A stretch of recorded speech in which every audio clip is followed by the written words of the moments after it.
Muy buenas a todos, somos Síncope y Rotten. Hola. Y aquí estamos para hablar de una nueva serie que, bueno, la ha petado relativamente en Netflix. Y nos referimos al Gabinete de Curiosidades de Guillermo del Toro. Una serie que desde que se presentó yo creo que ya tenía bastante aliciente a que la mayor parte de la gente nos gustara. Porque indirectamente ya nos decían que se iba a parecer bastante a aquella serie tan mítica que muchos de nosotros veíamos de niño llamada Historias de la Cripta. Y quien dice Historias de la Cripta puede decir Creepshow o Pesadillas. Debo decir que yo soy no detractor de Guillermo del Toro, no tengo nada en contra ni de este señor ni de sus películas, pero sí que es cierto que no me suelen gustar mucho, no suelen ser películas que yo vea por voluntad propia, pero en cambio La Forma del Agua o incluso Historias de Miedo que contaré en la oscuridad junto a André Bredal, me lo pasé teta viéndolas, así que tenía mucha curiosidad por ver las curiosidades de Guillermo del Toro. El título desde luego bien escogido porque es la sensación exactamente que al menos nosotros dos hemos compartido al ver esta serie. Mi opinión sobre Guillermo del Toro es más o menos similar, pero quizás no me posiciono tan en el bando de detractores de Guillermo del Toro. Me parece que tiene un universo y un mundo de fantasía en su mente muy complicado y que es muy difícil explotarlo y trasladarlo a la vida real. Esa fantasía del laberinto del fauno y eso luego son películas que me removieron y me enternecieron de por vida. Aunque también tengo que decir que no todas sus películas me han gustado y que no soy fan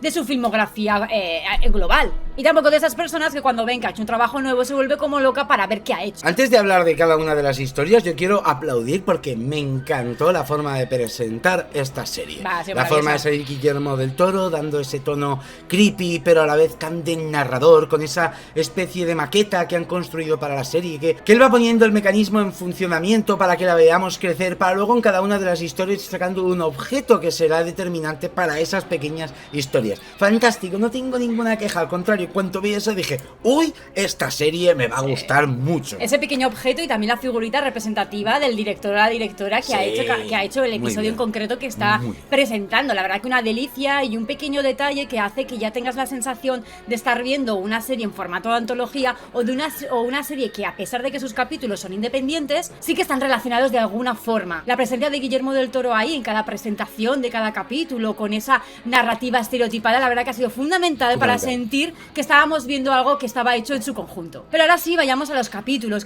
que han tenido una duración pues bastante indeterminada, algunos 40 minutos, otros un poquito más de una hora, cada uno creado por un director distinto y basado en un relato distinto, en un relato corto distinto, algo que me ha parecido muy curioso, que todas estas pequeñas historietas creepy estaban basadas en un formato escrito. El primero se llama Lote 36, creado o dirigido por Guillermo Navarro y basado en un relato corto de Guillermo del Toro. Y a lo que nos vamos a dedicar básicamente en este vídeo es a dar un poquito nuestra opinión personal de cada uno de los capítulos para acabar haciendo un ranking personal de cuál nos ha gustado más y menos. Sinceramente, con Lote 36 era cuando íbamos a ver directamente qué nos iban a presentar en estas historias. Y el hecho de cómo se han enfocado en una sola localización, en esos pasillos, en esas subastas de lotes, de almacenes, que quizá algunos hemos seguido series en Discovery Max o en MTV que hacían las típicas subastas y encontraban objetos extraños, lo ha vuelto algo bastante familiar a muchos de los que estábamos viéndolo, y cómo le han dado ese toque creepy con ese almacén de los años 40 donde algunos de esos almacenes se conectan entre ellos, y el rollito paranormal de los objetos que se encuentran allí dentro. Pocos personajes, una historia muy sencilla y un personaje principal que puedes conocer rápidamente desde el principio hasta el final del capítulo. Me ha gustado mucho la turbiedad que ha estado presente durante todo el capítulo, tanto en la trama, la turbiedad que tenían los objetos y la turbiedad que tenía el propio protagonista, un hombre súper interesado que más podíamos percibir como un villano que como un héroe. Así que el enfoque y la perspectiva que ha tenido un poco el capítulo siempre ha estado desde ese ángulo, un ángulo un poquito más malicioso, presentándonos un personaje que más o menos podríamos despreciar, pero que en el fondo no queríamos que le pasara nada. Yo voy rápido, en este capítulo lo que destaco son los pequeños detalles. He visto un mimo por los pequeños detalles que no puedo ni abarcarlos todos aquí, como por ejemplo esa pequeña luz que va a contratiempo, que tenían que ir regando, y que incluso desde el principio hasta el final del capítulo han respetado el tiempo en que se apagara, cuando ocurrían cosas y cuando no. La forma de descubrir los objetos, cuando él lleva esa mesa a la madame que tiene que tasarla, cómo aprieta un botón y aparece el libro. Ya tenemos un poquito más de excusa para avanzar esta historia paranormal. El descubrimiento de la parte de atrás del almacén, sabiendo que otros eran más grandes, aquí falta, esto está hueco, esos pequeños detalles, cómo han ido descubriendo, pero en un cortometraje que es muy difícil hacerlo de forma natural. Creo que el Lote 36 sí que lo han conseguido. Y el bicho, cómo no hablar del bicho, esos tentáculos, ese ser salido de Silent Hill por los pasillos de estos almacenes. Fantástico. Lote 36 ha sido la mejor carta de bienvenida para el gabinete de curiosidades de Guillermo del Toro. Totalmente de acuerdo, Rote, no tengo nada que añadir, suscribo absolutamente todas y cada una de las palabras que tú dices, y me ha gustado mucho el desenlace fatal que le han dado un poco a todo esto. Creo que no podía acabar de otra forma, y sobre todo el tono un poco para todos los públicos, sin estar centrado en adultos ni en plantearnos cosas súper existenciales, pero tampoco plantearlo simplemente en cosas juveniles que ya sentimos que nos lo han dicho bastantes veces. Así que como presentación, genial, y como puesta a punto para una serie que te ayude a seguir viendo el resto de capítulos y que te den ganas, una presentación perfecta. Venga, Rote, nota que le vas a poner a este lote 36. Un 8, me ha encantado, ha sido el primero y me lo he pasado fantástico con él. Hoy estamos bastante de acuerdo, yo también me inclino por un 8 y vayamos al segundo capítulo. Este segundo episodio se llama Ratas de Cementerio y está dirigido por Vincenzo Natali, un nombre que os resultará bastante familiar, entre otras cosas, porque es el director de El Cubo. En este capítulo jugarán con una idea bastante típica, pero que genera bastante miedo de por sí, y es la sensación de claustrofobia de que te entierren vivo o que estés encerrado en un espacio pequeño. E intercalarán esto con un temor también bastante popular a los roedores. Yo lo primero que quiero aplaudir de este capítulo es la buena ambientación del principio del siglo XX. La suciedad, la industrialización, la contaminación, las fábricas, la gente vestida de gris, la enfermedad, de negro, la infección, los rateros, higiene, el vandalismo callejero que existía en ese momento.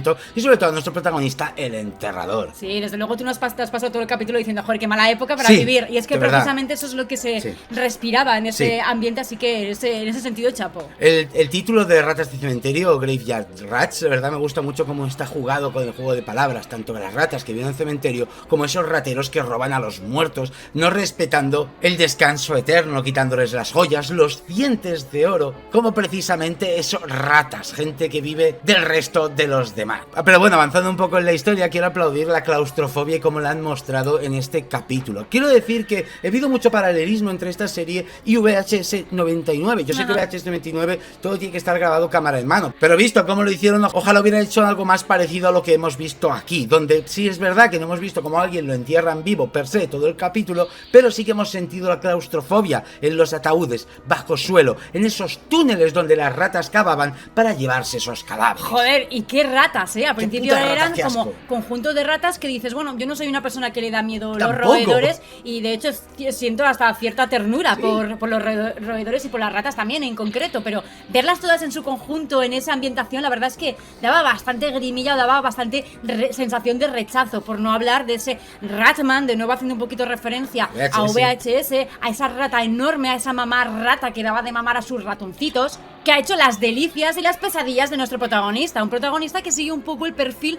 del primer capítulo, donde realmente no era tampoco un personaje perfecto al que teníamos que admirar. Hay que saber cómo hacer un cortometraje, y estas películas, aunque son mediometrajes, hay que saber cómo hacerlos, porque nos cuentan una historia muy rápido y corriendo, muy sencilla, muy poco original, de una secta bajo suelo que tenían iglesias, estaremos en Salem, pero que le dan toda la coherencia y ritmo, que es lo que necesitamos realmente. Esto es lo que hablo siempre de cuando el cliché está bien utilizado. Por último, solo quería hacer hincapié en el aspecto de los efectos prácticos, o en el CGI, o como le han hecho aquí, porque la verdad que me ha gustado mucho, no he sentido para nada cutrería y tampoco he sentido algo digital obvio que me hiciera salir un poquito también de la época y del contexto que me estaban presentando en el episodio. Ha sido uno de mis favoritos y ya os digo desde aquí que le pongo un 9. Yo también le voy a poner un 9, total, me encanta que a medida que veíamos los capítulos iba avanzando nuestra nota y nuestra curiosidad por el gabinete de Guillermo del Toro. Una vez más, es que hacen hincapié tanto en lo visual, en los efectos, en tener la sensación creepy y en realmente contarte una historia, sin necesidad de tener que desarrollar mucho a los personajes ni presentarte gente muy, muy compleja y con muchas emociones a flor de piel, pero simplemente basándose en algo básico pero que tenga fundamento. Y vayamos ya al episodio 3. Con la autopsia hemos topado esta vez con el director David Prior, el cual nosotros tampoco es que le tengamos mucho cariño, porque la única película que hemos visto es The Empty Man, una película que nos defraudó bastante, pero que se ha ganado todo nuestro respeto y cariño gracias a este mediometraje del gabinete. Quería aclarar antes de seguir que no es que no nos gustara exactamente Empty Man, sino que es que la vimos demasiado críptica como para poder tener una opinión formada, coherente al respecto de lo que nos estaban contando. Creo que había ahí tantos detalles y tanta suma de tantas cosas que era muy difícil descifrar lo que realmente David Prior nos nos quería dar a entender en su película. Por suerte, aquí en La Autopsia ha sabido jugar perfectamente con lo que yo he entendido que era un body horror, con una historia creepy y con un poco de misticismo como intentó hacer en su película. Es muy sencillo crear una historia, un ambiente y dejándote el misterio para el final. Nos han presentado a este policía, a este sheriff y a su amigo el médico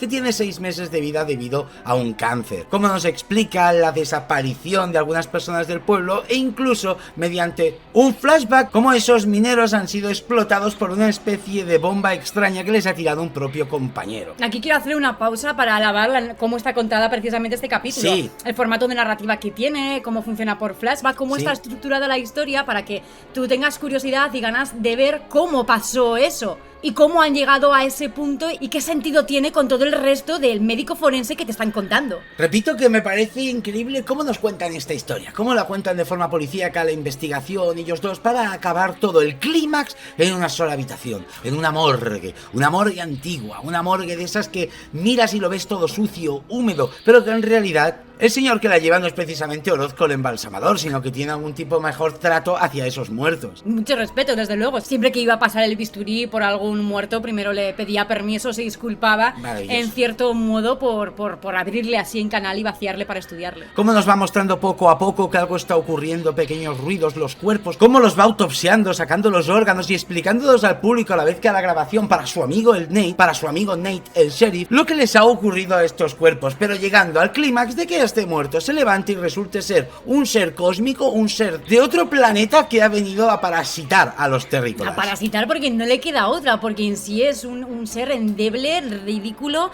que no causa más que grima y que no tiene ninguna inteligencia ni ninguna aspiración de vida por sí solo. Tiene que vivir tal cual a costa de los demás porque ni siquiera tiene sentidos. Como hemos llegado a eso, me ha parecido tan brutal, me ha parecido tan maravilloso, como poco a poco se ha ido dando cuenta ese forense en sus años de experiencia que lo que estaba viendo no tenía nada que ver con lo que había tenido entre manos durante todos estos años, y como aún así ha sabido tener la mente abierta para poder sobrellevar el tema y dar rienda un poco a la narración del episodio. Es increíble cómo hacen lo típico, el cliché, otra vez de nuevo, de que el villano te cuente todo su plan justo antes de que te mate. Pero creo que esta vez tenía sentido, ¿no? Sí, esa soberbia que tenía este ser, el ser un alienígena medio de otro planeta que lleva años, millones de años en la Tierra parasitando a diferentes especies, incluso a humanos entre ellos. Para que este forense haga algo tan sencillo como quedarse ciego, mudo y sordo, ya que precisamente el parásito se nutre de los demás, no tiene nada propio. Para posteriormente pues poner la guindilla al pastel de rajarse el cuello para que poco a poco se vaya desangrando y que justo cuando ese ser del cosmos esté habitando, intentando parasitar su cuerpo, pues no tenga ya recipiente ni nada con lo que seguir para adelante. La cúspide final ha sido cómo ha contado y ha trasladado toda esta información a su compañero, el policía que estaba llegando de camino, salvándole la vida y a la vez contándole una historia sin que corriera ningún peligro saberla. Este ha sido mi favorito, creo que también. No hay ninguna duda, este es un 10, un 11 o un 1000. Maravilloso episodio. Maravilloso, el mejor de todos sin duda. Y vayamos con el episodio 4 llamado La apariencia. Con la directora Annalili Amirpour, la cual... ¿Cómo, Rutin? Annalili Amirpour, una directora que sí que es cierto que tiene varias películas, que sé que entre vosotros hay algún que otro fan, porque me habéis pedido que reaccione a sus trailers en Twitch, aunque no hemos tenido el gusto jamás de ver ninguna de ellas. Nos trae La apariencia, un mediometraje pues de algo que hemos visto muchísimas veces, tanto en HS, a veces con cualquier antología, que es esa obsesión por la belleza. Y quien dice la belleza, dice el miedo a envejecer, a que el paso de los años, a la sensación de querer siempre mantenerse joven y bella, y que por supuesto siempre es una idea que está más centrada en la mujer, así que en este capítulo no se podría hacer de otra forma que con una protagonista que ha cubierto toda la pantalla. Ha sido increíble ver la caracterización y la fisionomía de esta mujer y cómo llenaba absolutamente todo para contarnos precisamente una historia de belleza. Y ahora que lo pienso, no solo de belleza, sino también de necesidad de ser alguien, de que la gente te mire, de ser popular y por supuesto de aceptación. Algo que muchas veces va hilado, pero que en este caso complementa muy bien al concepto simple que ya hemos visto muchas veces de la belleza. Nuestra protagonista, Kate Micucci, que muchos recordaréis por Scrubs, otros por Big Bang Theory, como os dice Cinco, pero han hecho una caracterización maravillosa. Y como el capítulo me ha recordado tanto a esa maravillosa película de Rent a Pal, una película donde un señor habla con la televisión, pero que en este caso sí que realmente la televisión le contesta. Quiero aplaudir como un capítulo dentro de el estereotipo de hablar de la belleza, de las cremas de belleza, de cómo la mujer en este caso siente su obsesión por mejorarse, han puesto a diferentes tipos de secundarios que en todas las películas, prácticamente en todas, siempre utilizarán para minar el autoestima de la protagonista y así hacer más fuerte la adicción que tiene hacia esta crema. Pero aquí no, han hecho algo muy distinto y muy atrevido que yo desde aquí quiero aplaudir. Han puesto a un marido, Martin Starr, o Keith, el cual todo el rato la apoya. No es un marido el cual le recuerda lo fea que también es un descuidado, que pasa de ella, al contrario, la quiere, la ama y no deja de alimentar que ella es perfecta tal y como es, incluso siendo taxidermista, que le da ese toque creepy a un personaje que ya de por sí crea rechazo. Y lo mismo quiero decir con las compañeras de trabajo. Han hecho el típico estereotipo de las 4 amigas pijas que son elitistas, que no acepta a nadie que no sea como ellas, pero que en este caso la verdad que la han tratado dentro de lo posible muy bien. La han invitado a una fiesta, no le han hecho un carry, que es lo que yo creía que iba a pasar, le han hecho el mismo regalo que al resto, e incluso cuando regala ese pato disecado se lo toman más o menos bien y no la rechazan en la fiesta, siguen queriendo que esté allí con ellas. Son unas estúpidas, está claro, pero existe esa clase de persona en el mundo. Yo trabajo con muchas de ese estilo y no tienen por qué ser malas personas de por sí, simplemente son gente con la que conectas menos o gente un poquito más superficial. El caso es que nuestra protagonista quiere ser una de ellas, quiere convertirse en ellas, y así nos lo dejan claro el desenlace del capítulo. Y ya sé que me estoy adelantando mucho, pero es que todo lo que ocurre para llegar a ese punto climático, a esa finalidad, a ese sueño y a ese objetivo que tenía nuestra protagonista es más bien poco alentador. No es un final donde podamos aplaudir lo bien que lo ha hecho nuestra protagonista. De hecho, yo he dejado de admirarla a medida que iba haciendo cosas, sobre todo en el momento en el que ya ha decidido matar a su marido en ese ataque de ira simplemente porque no la estaba apoyando, lo que ella sentía que no la estaba apoyando, porque en realidad era obvio que esa crema no le estaba haciendo ningún bien y la posición del marido era totalmente lógica. ¿Qué pasa? Que ella vivía en un mundo de fantasía, un mundo paranormal, surrealista o propio de alucinaciones, donde creía que realmente ese proceso de curación era el que tenía que tener para volver a crecer una piel joven y que fuese otra persona. Eso le decía la tele, eso le decía la propia crema. ¿Qué pasa? Que la realidad que vivía nuestra protagonista era totalmente distinta. Ya estaba convencida y tenía pruebas fehacientes de que lo que estaba haciendo la crema era parte del proceso y que así que había que seguir para adelante a toda costa. Pruebas fehacientes. Vale. A mí lo que más me ha gustado, de lo que quiero aplaudir, dentro de que, como os digo, se puede hacer algo muy estereotipo, muy cliché, pero darle un toquito diferente. Y es este final, un final donde al final acaba siendo lo que ella pretendía ser, pero mostrándonos, muchos dirán como en Pearl, esa sonrisa desdibujada donde la vemos feliz pero forzada, ya que por momentos que se pone como triste por darse cuenta de la realidad que está viviendo ahora. En realidad todo ha merecido la pena. Sí, está más joven, más atractiva, todo el mundo la admira, la mira, tiene un grupo de amigas, pero ha perdido la esencia de su vida. Probablemente ya no se atreva nunca a dedicarse a la taxidermia, ha perdido a su marido y, como os digo, ha perdido la esencia de lo que ella era misma. Es otra persona, no solamente físicamente, sino también todo el conjunto. Se está perdiendo la gracia por los finales agridulces y creo que el Gabinete ha conseguido en prácticamente todos sus capítulos eso que necesitaba. Por mi parte, este capítulo se queda con un 7,5. Por mi parte un 7. Me ha gustado mucho, pero sí que es cierto que de los que llevábamos, este es el que hasta aquí se me hizo más flojo, siendo un 7, repito. Y con el capítulo 5 hemos topado, titulado Sueños en la casa de la bruja, dirigido por Catherine Hardwicke, que a muchos nos sonará su nombre porque es la directora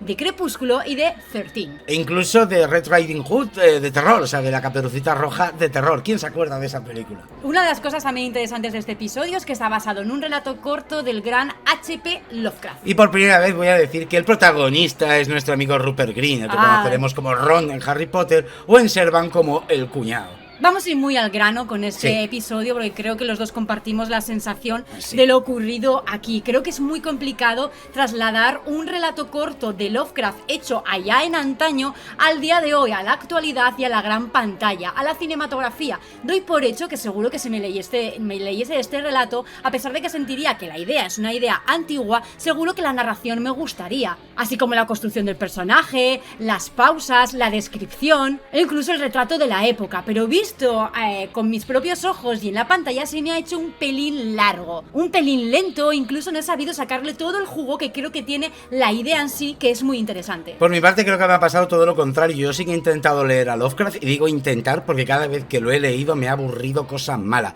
Yo no lo he intentado, Yo sí lo he intentado varias veces gustaría. Y me ha ocurrido mucho como ha ocurrido en este capítulo, que no digo que esté bien adaptado de las novelas, simplemente digo que me ha ocurrido algo muy similar. Se me hace mucha pelota las narraciones antiguas de este señor.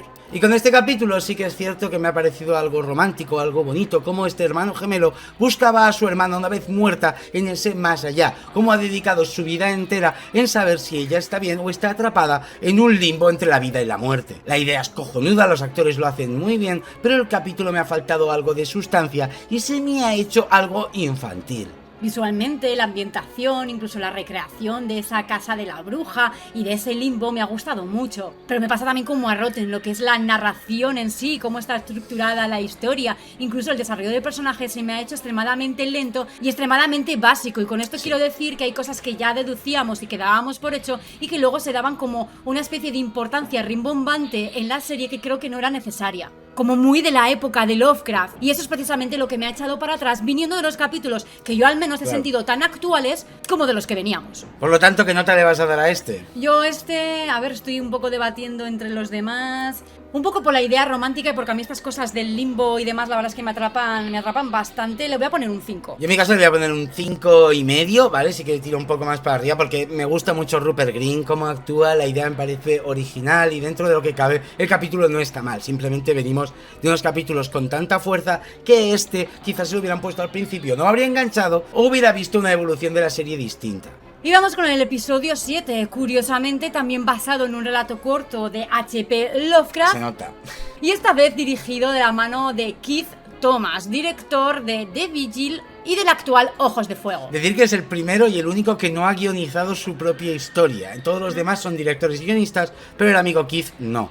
¿Y qué ha ocurrido con este episodio? Pues bueno, en nuestro caso más o menos lo mismo que hemos relatado en el capítulo anterior. La idea está bastante chula, es relativamente genuina. Creo que en su momento, en la época de Lovecraft, esto sería súper rompedor. A día de hoy se siente una idea más o menos ligera, básica, pero bueno, no muy diferente a los primeros capítulos que nos ha presentado esta serie. Así que, ¿por qué no podía funcionar? Pues en nuestro caso, una vez más, por el ritmo, por lo lento que hemos sentido el desarrollo de la historia, que ha ido un poquito a tropezones y que hemos sentido de nuevo que ha sido demasiado rimbombante, un clímax y una tensión que en realidad no existía tanto. La verdad que a mí que saliera Crispin Glover es un actor que yo le tengo muchísimo cariño gracias a una película de ratas llamada Willard. Cuando lo he visto y la temática oscura, tan creepy, podrida, digamos, de esos cuadros, la visión del artista de lo que no está imaginando sino lo que en su realidad está viendo, me parecía muy interesante. Encima, sabiendo que era Lovecraft, pues pensaba que vería algo de terror cósmico o un poquito más horror body, que es lo que me ha faltado, body horror, que es lo que me ha faltado en este capítulo. Me decía Síncope, para mí el fallo ha sido quizá el ritmo. He visto cómo me contaban una historia interesante de esta escuela de pintura, pero cuando llegaban al clímax de contarme las cosas, volvían hacia atrás haciendo un paso gigante en el tiempo y volverme redundante todo lo que ya sabía, intentando crearme un misterio en cosas que ya no los tenía. Exacto, es que daban vueltas en la misma idea y vueltas cuando tuve esa idea y habías cogido el concepto creepy de todo eso. Me ha parecido súper interesante, incluso mucho más que el anterior del tema del limbo, el tema de los cuadros, de ese sufrimiento, de reflejar la maldad, de reflejar lo que es realmente el sufrimiento de la vida, todas esas alegorías y todas esas frases y todos esos monólogos un poquito internos de tema existencial. Me ha parecido denso, a la vez que mágico, a la vez que fantasioso y a la vez que un poquito más adulto.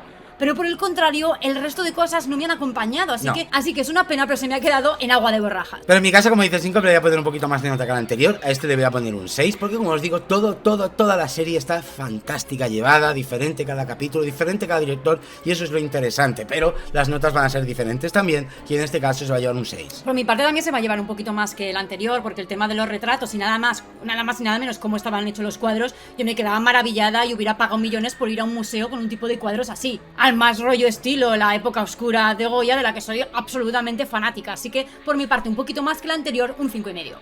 Y vamos con el episodio 7 llamado La Visita, dirigido por el gran Panos Cosmatos. No tenía ni idea de que Panos había hecho un cortometraje para esta serie. Quien no sepa quién es Panos Cosmatos es el director de la gran Mandy. Curiosamente, director de Mandy, con la cual a mí, yo me dormí viéndola y en cambio a Síncope le encantó. Cosa que ha ocurrido diferente en este capítulo, ¿sí? De Bwing. Capítulo que ha sido el más polémico de todos, ya que mucha gente era el que más ganas tenía de ver. Ponían muchas expectativas en este director, ya que, como os digo, después de Mandy prácticamente no hemos visto nada de él y estamos expectantes de ver qué nos muestra próximamente. El mundo interno de este señor es súper interesante, me da mucha curiosidad, pero en este mediometraje la verdad que conmigo no ha acertado, en el sentido de que no me ha atrapado, porque he sentido lo mismo que habéis sentido todos, la fumada de Panos Cosmatos. Lo que pasa que no he entrado en esa fumada, sin embargo Rotten estaba desde el principio sentado en ese sofá, compartiendo todas y cada una de las drogas y disfrutando desde casa. Os lo prometo que yo he estado en el sofá con el escritor, con el psíquico, con la científica y con el músico, y con la doctora, por supuesto. He estado sentado en ese sofá con ellos, me ha faltado la coca, pero he estado sentado con ellos en el sofá, disfrutando todas y cada una de las conversaciones tan banales que tenían. Porque realmente las conversaciones no llevaban a ninguna parte. Eran unas conversaciones de pijos elitistas metiéndose drogas en una fiesta de psicodelia. Es más, os diré que me estaba poniendo de los nervios, y esto Síncope es testigo, el hecho de que no limpiaran el objetivo de la cámara, porque si tú pones el dedo en una lente, queda como esa estela de cámara sucia, que entiendo que era la estética que quería presentar Panos Cosmatos. Al margen de estar poniéndome nervioso eso, he disfrutado como un niño pequeño toda la situación y la música que tenían en este cortometraje prácticamente hasta el final, hasta que aparece la piedra meteorito. Pero antes de llegar ahí, yo quiero decir 4 cosas. Que visualmente me ha parecido maravilloso, ¿sí?, el capítulo. Lo que pasa es que no tengo la sensación de que no me ha contado nada, ¿no? Por decirlo, es que no cuenta mucho. Por decirlo de alguna forma, de que la idea se ha quedado, pues eso, en la sensación de fumada, que ni fu ni fa, una cosa rarísima. Pero visualmente, esos destellos, la música y ese toque elegante a la vez que un poco fantasioso, con ese halo hacia los neones, la verdad que me ha parecido maravilloso. La ambientación y la estética de este director me gusta muchísimo, está claro. Me ha recordado a Gaspar Noé en Clímax, cuando hacía los planos cenitales, mostrando esa mesa, esa arquitectura con influencias aztecas y modernas, y moderno, todo tan cerrado. Me ha recordado al Cubo en parte la estética. Es lo que os digo, yo puedo valorar la estética, la fotografía de una película si aporta algo a la trama, no es si es simplemente para hacer una tesis cinematográfica de mira qué homenaje a los años 20. No, en esta película sí que me aportaba algo esa cámara, me aportaba algo esa fotografía, esa música, ese color, esa mierda de difuminación de la lente que me ponía nervioso. Todo eso aportaba que yo estuviera sentado en ese sofá, fumando, bebiendo e intentando descifrar esa historia críptica que este señor nos intentaba contar. Y tan críptica, porque la verdad es que yo no he sabido enlazar con la historia, no he sabido llegar quizás a la profundidad de lo que me estaban contando. Igual si le doy un poquito más de vueltas en mi cabeza, con el paso de los días puedo llegar a una conclusión, pero me ha fallado precisamente eso, que todo el apartado visual, estético, de la banda sonora, de los planos, de transiciones, todo me ha parecido absolutamente delicioso, pero lo que es la historia no he sabido sacarle mucho jugo al porqué de esa presencia de roca posteriormente convertida en alienígena, que iba desintegrando, que iba reventando a los protagonistas. Y no sé si tenía algo de relación con que eran personajes o personalidades célebres o que tenían ciertos talentos y habilidades únicas en el resto del mundo. Decir que le he comparado con Clímax y sale Sofía Boutella, que sé que me lo vais a comentar, pues ya os lo digo yo. Como os digo, para mí la parte final ha sido la que más me ha descuadrado, que dentro de que no me ha disgustado, ha hecho que el capítulo no sea mi favorito, porque lo podía haber sido. En este caso le voy a poner un 9, y sé que voy a ser de las pocas personas que lo va a hacer, pero no sé cómo explicar que he disfrutado con muchísimo este capítulo de Panos Cosmatos. Ahora ya no tienes excusa, comprométete aquí de que vas a volver a ver Voy a ver Mandy, lo prometo, voy a ver Mandy. Tomar nota. Yo por mi parte lo voy a dejar en un 6. Como bien digo, es de estas veces que el tema de lo visual me tira bastante, a pesar de que no haya llegado a encajar del todo con lo que me estaban contando. Y el último capítulo, el 8º, dirigido por Jennifer Kez, El Murmullo. ¿Y quién es Jennifer Kez? La directora de la gran Babadook. Así que bueno, teníamos bastantes expectativas y alicientes con este episodio porque nos encanta Jennifer. Además, la directora repite con la gran actriz Essie Davis y su obsesión por los pájaros que pudimos ver en The Nightingale. La directora australiana, igual que hizo con Babadook, nos ha traído una especie de drama existencial. Un drama de una pareja que nos va dejando pequeños susurros de algo que les ocurrió en el pasado y su obsesión por el trabajo que tienen, que es estudiar a una especie autóctona de pájaro. El capítulo es muy bonito, es muy romántico. El objetivo que tiene y la historia y el mensaje que nos quiere dejar es realmente profundo, reflexivo, adulto, y me ha gustado un montón. Pero sí que es verdad que no me ha encajado del todo con el tipo de historias o las sensaciones que al menos los anteriores mediometrajes me estaban trasladando. Es como que le he sentido totalmente fuera de lugar, a pesar de que aprecio que está muy bien hecho y con muchísima delicadeza. Y sobre todo me gustaría agradecer al actor Andrew Lincoln, que lo conoceremos por Rick en The Walking Dead, que sí que es cierto que en The Walking Dead era el personaje más dramático, pero aquí sí que le he visto un papel drama interesante, haciendo de ese marido frustrado, cosa que, vuelvo a lo mismo, la tónica que ha tenido esta serie de Netflix en este sentido me ha gustado, me ha reconfortado de que no siempre van a hacer los típicos estereotipos con los personajes masculinos. Desde aquí he agradecido mucho en este aspecto. Con los personajes masculinos ni con los personajes femeninos, porque sí que es verdad que han presentado un personaje muy estereotipado, muy femenino, con unos sentimientos muy a flor de piel, con una forma de no saber expresarse, no saber poner palabras a lo que sentía, sensaciones con las que supongo que muchas mujeres, pero también muchos hombres se sentirán identificados, porque al final el marido intentaba comprenderla, pero no podía porque ni ella misma lograba expresarse. Y por supuesto no dejan de lado, dentro de este duelo, a la figura paterna y a la figura del marido, queriendo recuperar también su pareja y su vida interior, e intentando salir de ese mundo donde se encontraba perdido por haber sufrido una desgracia como perder un hijo. Me ha gustado mucho el retrato que han hecho de los dos personajes, aun siendo la protagonista principal ella. En cuanto al terror, ha estado bien involucrado. Quizá hay mucho drama en este capítulo, pero bueno, al final la historia que nos querían contar era la pérdida de un hijo, y entiendo que Jennifer Kent ha preferido tirar, igual que en Babadook, la pérdida del marido y el lidiar con un hijo tan complicado como tenía. Aquí nos han hecho otro retrato. Agradecido estoy, de verdad, un capítulo que, si bien le voy a poner un 6,5, tampoco ha sido de mis favoritos. Precisamente por eso, porque creo que podrían haber explotado un poquito más ese factor terror tan interesante como lo estaban presentando. Ha sido de los capítulos más largos, 64 minutos, y ha habido momentos que se me ha hecho un poco redundante el murmullo o el whisperings de los pajaritos. Pero en general todo el gabinete, la verdad que ha sido una sorpresa que agradezco que Netflix haya traído. Yo también por mi parte me voy a quedar con un 6, y si le pongo igual más nota de la que creéis que por las palabras que he utilizado le hubiera puesto, es porque realmente he sentido esa sensibilidad que Jennifer Kent siempre me ha transmitido con Babadook. Aquí es cierto que no sé, al sopesar un poco los géneros, las categorías, no se inclina tanto hacia el terror, y quizás ese ha sido mi pequeño fallo, ¿no? Que he sentido que me faltaban algunos puntitos más terroríficos o de fantasía que me hubiera gustado ver en una serie precisamente como esta. Aún así, el concepto y la opinión global del Gabinete de Curiosidades de Guillermo del Toro ha sido fantástico. Me ha encantado y espero ver una siguiente temporada muy pronto. Al Gabinete de Curiosidades, en general, en cómputo como serie, le voy a poner un 9,9. De verdad, porque me ha gustado mucho la cabecera, la presentación, Guillermo del Toro presentando sus historias y las ideas tan originales que nos han presentado en estas 8 historias. Un 9,9. Yo también un sobresaliente, un 9 por mi parte, y una serie que, como os digo, pues tengo ganas de ver más capítulos.